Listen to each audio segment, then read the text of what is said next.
Hello! So this is going to be the last video before we begin deriving.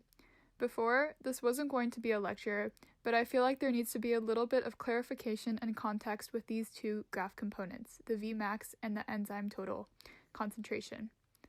The Vmax value is going to be the concentration of the substrate that leads to the maximum rate that the product can be produced with a given amount of enzyme concentration.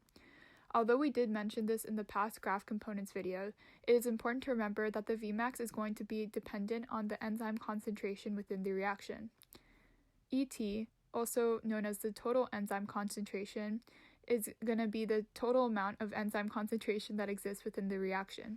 The total enzyme concentration is going to be denoted with an E and a subscript T. This means that within a non-inhibition enzyme reaction, the total enzyme concentration is going to be the enzyme substrate complex concentration plus the enzyme concentration.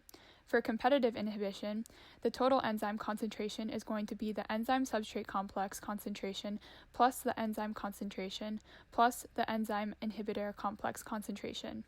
For non-competitive inhibition, the enzyme total concentration is going to be the enzyme substrate complex concentration plus the enzyme concentration plus the enzyme inhibitor complex concentration, and finally, plus the enzyme substrate inhibitor complex concentration.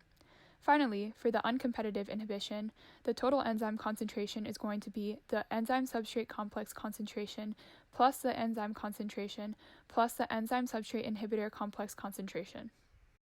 In our derivations, we are going to be making our Vmax value equal to the rate constant of the conversion of the enzyme substrate complex reaction, or K2, times the total enzyme concentration. This is because the maximum velocity would be when all the enzymes are saturated with the substrate and are undergoing the K2 rate constant to create the product.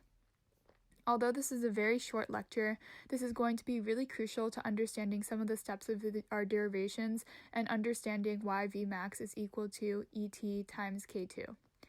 Thank you very much for listening, and I'm really excited to begin deriving.